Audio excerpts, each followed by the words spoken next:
Hey, Foundations family. It's been a while since I've done a video for you. Pastor Disser has a board meeting today for church, so he's literally going to be leaving work and driving to Ireland to take care of that. So you get me today because there aren't enough hours in his day today to do a video for you. I don't know how many of you saw the video I posted on just my normal Facebook page last week about masks and why you will not see me wearing one. I've tried and it's absolutely horrible. I can't make it more than 5 minutes without literally feeling like my chest is going to explode. So there is that. And it seems appropriate because today I'm going to talk about fear. We live in a very broken world right now between COVID-19 and human trafficking. What are some other things that I've heard going on? And everything has become political. And it's not even a middle of the road political thing. It's you're either on this side of the line or you're on this side of the line. You cannot stand in the middle because somebody is going to give you crap about it. There's so much going on right now. And the biggest thing that a lot of parents are feeling is, do I send my kids back to school? When this question came up, it was really easy in the Disser house. My kids need to go back to school. Caitlin is talking my ears off, and Cameron needs to do something besides lay in bed and watch Netflix or play video games with his friends now that online school and summer school is done. Well, our school district just had a meeting, and our governor just put out a mandate saying that all Indiana public places you're required to wear a mask. And it seems as though the schools are going to be moving towards the children having to wear the masks all day in class. And I don't like that. The idea of Caitlin or Cameron sitting all day long with the mask on, only taking it off when they need a sip of water or when they are eating their lunch, or the mask breaks that I have heard might be built into the schedule. It really upsets me because I don't want my child sitting around all day long wearing a mask on. It creates fear, this whole mask thing, and child trafficking, and cashless societies, and it's socialism, it's Marxism, it's capitalism, it's all the isms that are being thrown out in the world. I tend to use Facebook to entertain people because, let's face it, the world is very sad right now. I posted a collage picture of Ross Geller and asked how everyone was doing on a level of 1 to 13 in some of Ross's best moments. And for those of you who don't know, I love Friends, the TV show, and it was appropriate, and I could see the faces of the people who did respond and those exact moments in the TV show, and I completely understand why we're all feeling that way. Some of us want to just start yelling about the simplest things. Some of us are just, I'm fine. And really, we're terrified and anxious, and we have no clue what is going on. With the new mask mandate, I feel like I've become a prisoner of my own home. I can't do the masks. I can't spend 45 minutes to an hour in a mask in Walmart doing grocery shopping. A 15-minute trip to Target almost sent me into a panic attack.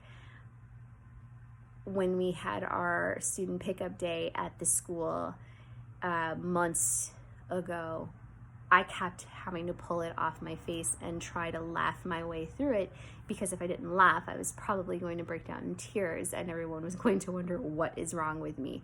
And that was not something that I wanted anyone to see. Fear has the ability to literally cripple, and not just a person, but all the people around them. But I love that in the Bible, we are literally given the perfect verse for when fear and anxiety start to crawl in there. And it's one that I've had to say to myself quite a few times, including when I'm standing at the kitchen sink thinking about all the things like my kids going back to school and this whole mask thing and this whole COVID-19 thing, and are we going to be able to do anything ever again? And it's Philippians chapter 4, verses 6-7. Do not be anxious about anything. And for a warrior, a planner, a list maker like myself, not being anxious about things can get a little tricky. But in every situation, by prayer and petition and thanksgiving, present your requests to God. And that's hard sometimes, because even when I pray, I'll pray for things to just get better, to go back to some sense of normal, for people to stop being so afraid, for lawmakers to stop making crazy laws that are literally forcing me to stay at home because I can't do anything anywhere now without being turned away. I don't have documentation for the crippling anxiety attacks that I get just even thinking about having to wear a mask for any longer than a few minutes. But it's there. I don't want to have my husband called at work to come and pick me up at the hospital because I had an anxiety attack standing in the middle of Strachan Van Til trying to pick up a couple of things that we need. And bless him, he will happily stop by the store and pick up whatever we need on his way home from work, because he knows that that is something that would be very difficult for me. The verse goes on to say, and the peace of God that transcends all understanding will guard your hearts and your minds in Christ Jesus. And I'll feel that peace, but unfortunately, my humanness gets in the way a lot. I'm very human. I don't know if you guys know this. I call myself super mom, and I have superhuman abilities to do all kinds of things within one day. But it's my humanness that gets in the way. My humanness will take that peace for a little bit, and then we'll see something or hear something or say something, and all of a sudden that worry and anxiety crawls right back on in there, and I find myself sad and worried and anxious yet again. And so I find myself praying once again, Lord, just give me peace. Please help me make whatever decisions I need to make regarding my kids and going to school, and how is life going to look from now on. And the peace comes again. But eventually, my humanness crawls back in there. And it's a cycle. It's a cycle all the time. I get worried, I get anxious, I pray, I'm calm, until something else happens. And unfortunately, Facebook seems to be the fall of all of my happiness. But I love Facebook because that's how I know when there's birthdays and people celebrating anniversaries and new projects that tiny humans from my past have completed, and graduations and weddings and new babies that are coming. Facebook is the only way I can keep up with all of those things. So I go on to Facebook for the happy, and unfortunately, the horrible outweighs the happy, and the anxiety crawls back in, and the fear crawls back in. And before I know it, I have to pray my way through the day again, because that fear has once again overtaken me. And I have caught quite a bit of flack about my no mask wearing. And my stance that I will just be stuck in my house until these masks are gone. I've been asked, why can't I just wear a face shield? Well, I don't know about you, but it's still covering my face. It's still hindering that free motion of air, and it gets hot, and the hotter I get, the higher the anxiety goes, and it's just not going to be a pretty situation. And I've also gotten flack for not going and getting help. And what people need to understand is that Not everyone is willing to go and get help. I experienced a trauma a long time ago, and it usually doesn't manifest, and so I don't worry about it. But lately, it's been manifesting. But have you ever tried to get an appointment to see a doctor about anything lately? It's next to impossible. And considering my children don't like to leave me alone for longer than a few minutes, I cannot exactly see how a telehealth appointment with a mental health care professional is going to help me right now. I'm sure there are things that I need to talk through. But I learned a long time ago that I was going to have to help myself, and I have. And while my humanness wants to start yelling loudly and maybe even using some not nice words at the people who are sending me wonderful articles about COVID-19 and why you should wear that mask regardless of how you feel about it, completely don't care about the fact that it's enough to induce an anxiety attack that will literally take me out for a while. No, we're going to send you those articles. And while I want very much so some days to tell them where they can go, instead I listen to Luke in chapter 6, verse 27 through 28. Love your enemies. Do good to those who hate you. Bless those who curse you. And pray for those who mistreat you. Y'all, I've prayed for a lot of people. A lot of people. And I learned this lesson from Caitlin when she was being bullied in school, and she prayed for the little girl who constantly bullied her.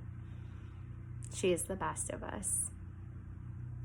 I have prayed for some people. Some people I never thought I would have a problem with, I have had to pray for. When I want to tell them to go jump off the closest bridge and they can take a long scoot right on out of my existence, instead I pray for them and I leave it at that.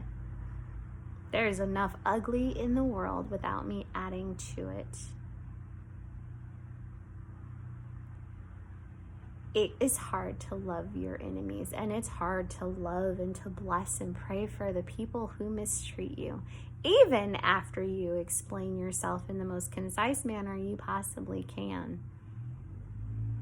Sometimes you gotta go outside yourself, and it's a lesson, and boy, is it a stretching from the Lord above, because He knows I have a temper sometimes, and a very witty personality that uses sarcasm basically like a fluent language at times, and I want to use it often, but I've learned to hold my tongue in these last 4 months of homebound living, and I've learned to pray for those who don't understand when intolerance creeps in, when the know-it-all isms of the Facebook world slide right under the radar. Y'all, I'm challenging you right now. You're going to have to pray for them. The people who are irritating the snot out of you. People who have views that are different than yours and will happily jump up and down on you on Facebook, on your phone, through text messages, who will jump up and down on you until you want to jump up and down on them. Those people who swear they're right up and down 100%, they know what it is, and this is this. And they are going to keep telling you until you actually change your mind or tell them to hush. Pray for them. As a matter of fact, pray for the world. Because the things I have seen online, this world needs a whole lot of prayer.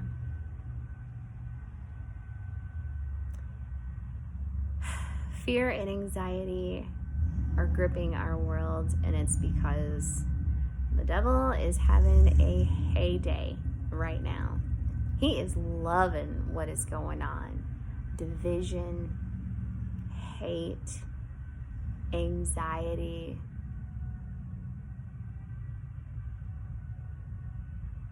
He's getting exactly what he wants. He's tearing the world apart. And unfortunately, there are a lot of people out there who are helping him right along. I refuse to be one of those people that helps him tear this world apart. Land that I love,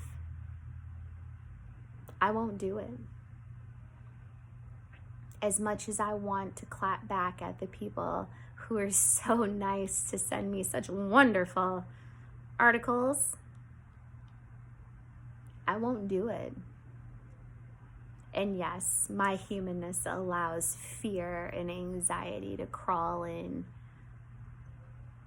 but my faith is bigger than my fear. And even though it gets in there, because you know he's sneaky, I have a bigger God, and it's way bigger than any fear that I have. We have a bigger God. And I will be doggone if I am going to let anything that is going on right now let me forget.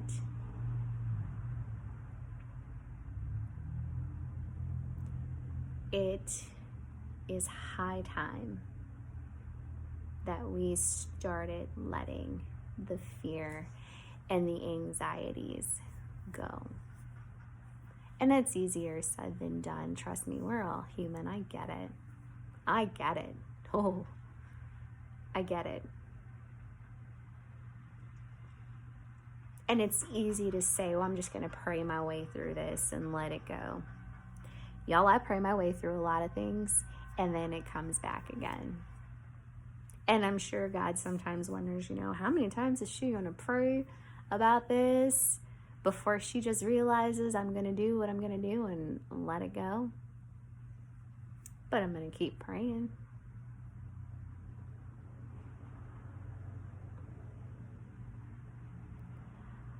I hope that anything I said, and believe me, these are not my words, I hope that something I said today kind of rings a little bell. Whether it's about fear and praying over it, or blessing those that would so much rather tear you down. This isn't for us to fight, but for on our knees in prayer. Our God is a big, big God. He's going to do something big. He's waiting on us to ask him to help, to do what we know he can do. I have faith that better things are coming. Sometimes I don't have the patience, but I definitely have the faith. Why not step out on that? Stand on the edge of the ledge, pray, and wait to see what he does. I hope this video finds you all well. And remember that you are loved, and that we pray for each and every one of you each and every day. I love you all.